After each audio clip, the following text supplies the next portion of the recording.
Chciałbym serdecznie przedstawić przedstawicieli Europarlamentu. Nick Griffiths, who is the member of European Parliament, and he is the chairman of British National Party. Yeah.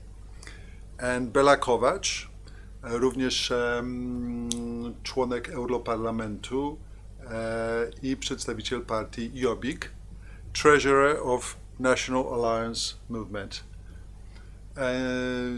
Dziękuję panom serdecznie. Ja będę zadawał pytania po angielsku, a potem jakoś będziemy tłumaczyli to na polski.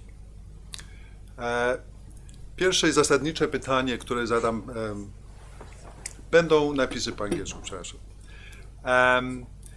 In view of what you are trying to do, form the National Alliance Movement, and as I understand, you're planning to coordinate the similar actions and movements all around Europe. What do you think about the future of European Union? Because on one hand, it looks like European Union, for a number of reasons, financials and so on and so on, is falling apart. On the other hand, in countries like UK, Britain, or Hungary and many other countries, Poland included, many people think about considering really leaving the Union altogether for a number of reasons. And I won't go into details, but what do you think about the future of European Union, and what is the need for coordinated action that you plan? Yes. Well, the need for coordinated action by nationalists is that the internationalists and the liberal elite are coordinated, and if we're not, if we don't learn lessons from each other, if we don't exchange ideas, new technologies, we'll be left behind. So that's a purely practical need, first of all. Do you want to translate sections? Or No, we'll have writing. Okay, I see. So that's on a purely practical level. There's a reason for it.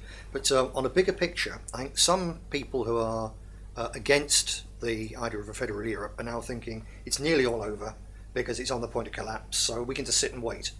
It's a very dangerous position to take, because the thing that you must understand is that although this crisis is now running out of control, in its origin, the liberal elite, the people that in Britain we call the Europhiles, people like Barroso, they knew this crisis was going to happen. They created the single currency knowing it would create a crisis.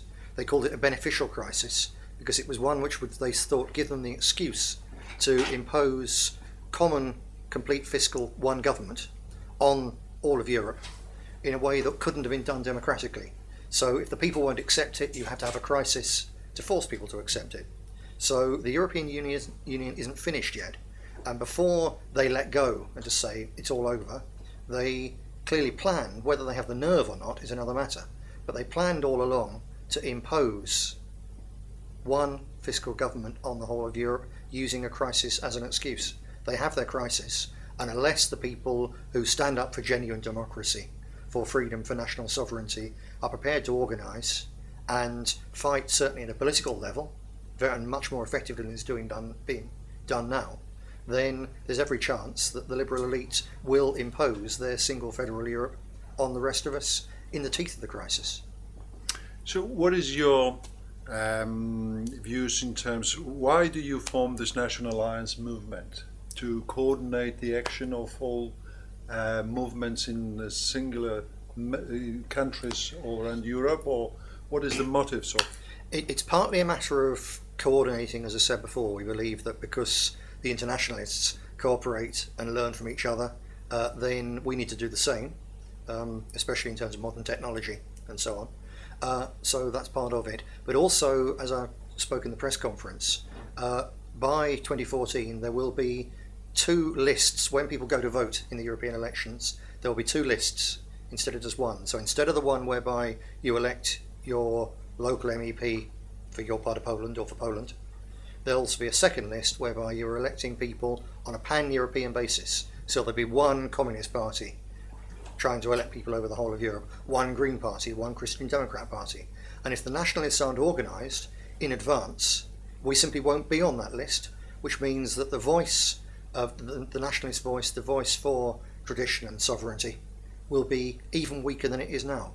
So we have to avoid that. And these people, the federal Europeans, they're creating this new way of running Europe. And unless we're contesting it, we will simply be left out. And our electors will be left out as well. So who governs Europe at the moment? Are they national governments or Brussels, or the bureaucrats, as we call them in Poland, in Brussels? Mr. Kovacs? Yes, that's the most important question, what you are asking now. As we declared in our program, of the European Labour Party's program, that we don't against the European Union. It's something surprising what I'm talking, yes? But Yes, it is. But please don't forget that we are not against the European Union, but not in this form. Not as now the European Union is dictating for each 27 countries from Brussels. And now the situation went out, it's my opinion, went out from the control of the national governments, because if something is decided in Brussels, it's an obligation for all nationalist government, national government. So that is the point, that is the question, what we are against. Otherwise, cooperating between 27 countries among the European Union, we are for, we support. Why not to have for Great Britain good relation with Poland? Economical relation, trade, unions, every kind of business. Why not? We are Europeans, we are living in the same continent. But the problem is the bureaucracy and the dictatorship of Brussels, the European Union. That's the question, that's the point. And the first question was, what will be the future of the European Union? I got two answers. First, if they will follow the same way, what they did till now, it will be end of the European Union. But if they are able to change for a cooperative European Union instead of dictatorship of Brussels, I think the European Union can be alive even in the future. But I hear that they are very, very dangerous laws are being considered, like for instance in Hungary I hear the parliament is considering introducing the law that the citizens of the country cannot criticize any laws or movements or projects proposed by Brussels. So in other words, European Union governed by bureaucrats in Brussels are trying to close the mouth of Hungarian people. Is that true? I'm afraid, yes, of course it's true. And if you will follow the press, you can see that within 2 weeks this law will get through the Hungarian parliament. What does it mean for me? It means for me that the Hungarian Prime Minister and the Hungarian government is a very good student in Brussels. So they won't be even the best student if they are thinking and getting through the Hungarian parliament so kind of laws, on one hand. On the other hand, of course, now we have nationalists, especially the Hungarians and my party, has to stand up and say no. Because, third year I'm working already in Brussels in the European Parliament. In one day I'm hearing more than 100 times that democracy and how democratic the European Parliament and the European Union. Now I will have a question, written question and oral question to the Parliament, to the Commission. Please explain to me, is it a democratic law in a member state that the people cannot criticize even the European Union? It will be a very, very interesting answer.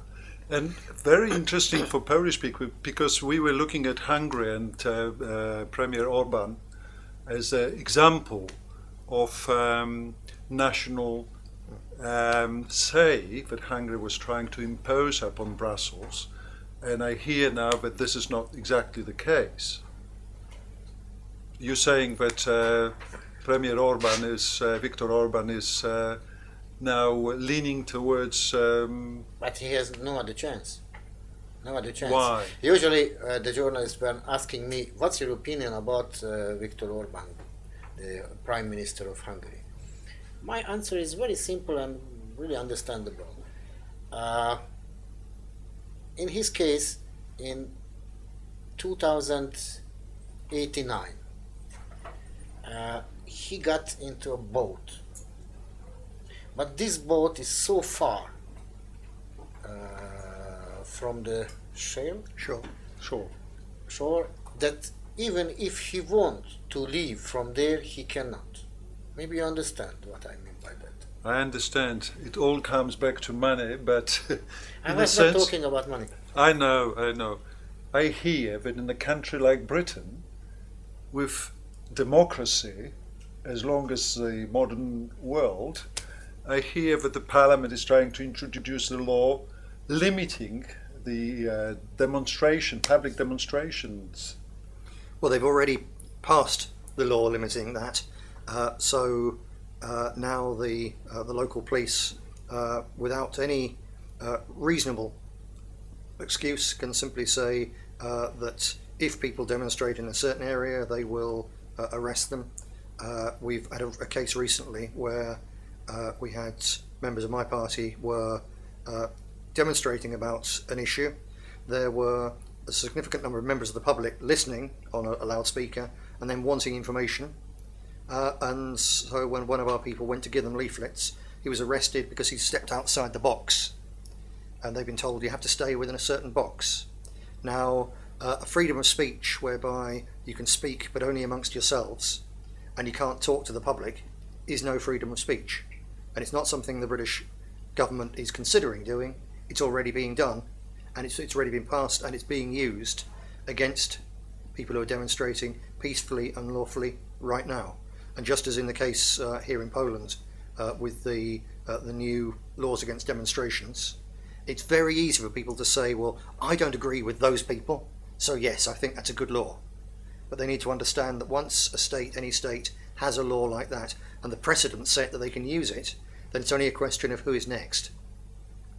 Well, it's quite incredible. We haven't heard about this, actually, actions in Poland. In Polish press, there was nothing to say. So what would happen with Speaker's Corner in Hyde Park, do you think? What is the definition of demonstration? How many people have to be together to demonstrate? I believe in Britain it's 18. Oh. Below that, you're okay. So a small number of people can hold an opinion. But when a large number of people hold an opinion, then that's a very dangerous thing, unless you actually believe in democracy. And then if a large number of people hold an opinion, even if I disagree with their opinion, I respect absolutely the right not just to hold it, but also to seek to propagate it, because that is the basis of freedom and democracy.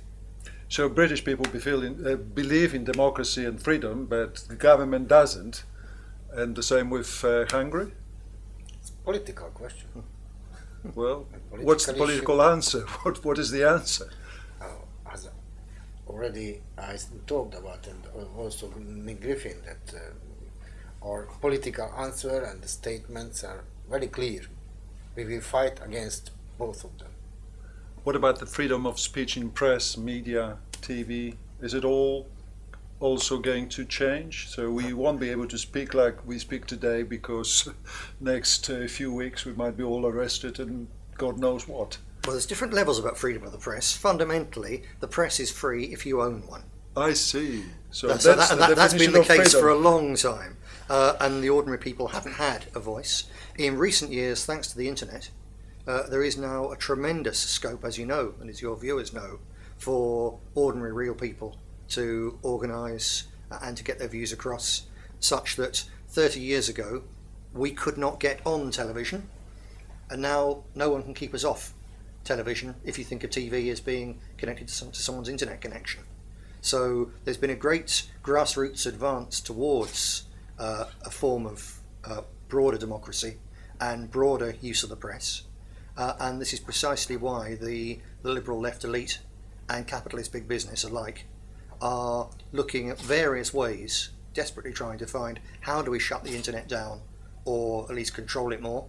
and things like the ACTA proposals and so on. It's exactly. all a thin end of the wedge, aimed at taking away from ordinary people the chance not just to think things, but actually to get them across to other people. Well, we had a very, very large demonstration about against ACTA in Poland, and we, with Młodzież Wszechpolska, we really were instrumental in stopping the Polish Parliament to sign or to introduce this as a law. So we're living in a very interesting times, and I think that internet is one of those very few media platforms which are still free. And I'd like to declare from our point of view, I'd like to, I will tell you about Nowego, which in Poland is one of the very, very few really independent media platform. And we will welcome our fight together, and we offer, at your disposal to the National Alliance movement. And hopefully you can have your office here, and please consider this. And as I say, we have quite a substantial part of Poland sharing our views and sharing your views. I hope to have many discussions like this, where hopefully we can present Hungarian and British and other countries' people opinion on what is the future of each country, what is the future of our Europe. We present the view that we should form actually the alliance of countries in the middle Europe, where Hungary, Slovakia, or Ukraine and some others, maybe Bulgaria, because British are always sort of a bit on the side of Central Europe, but we will always looking at the Britain as the home of democracy and free speech, and I hear that this is not the case anymore. Or at least there's a threat. Well, there won't be a case. In 2005, I was twice put on trial, facing up to 7 years in prison, for speaking about a specific problem that we had with a section of the Muslim population preying on the young girls of other communities for sex. And even though the judge pointed out that everything I said was true, everything I said was true, nevertheless, we had an early morning knock on the door. I was dragged away. The first time I was arrested, my young children's Christmas presents were searched by the police, carted away in the early morning, and put on trial twice for the same offence, alleged offence. In the end, I was found not guilty, because we have still one of the last vestiges of real freedom we have in Britain is a jury system. So the people who decide whether you're guilty or not are not state-appointed judges. They're 12 people just like you, and twice 12 people just like me said what he's saying is true, and he's entitled to say it, and it's not intended to incite hatred. It's not going to incite hatred. We think these things should be talked about. So there is still some freedom left in Britain from ancient traditions, but when someone can be put on trial for telling the truth, you can see that freedom is under threat. Well, keep it under guard, because in Poland we don't even have that, because our judiciary system, it's actually very, very, it's from the old socialist Poland. I don't know how it is in Hungary, but well, gentlemen, once again, we were very, very pleased to see you here, and we really hope that together and with some other organizations that they are close to Nowego, we can really make it work. So let's hope we will do great things for our countries and for Europe. So, thank you very much. Thank you very much. Thank you.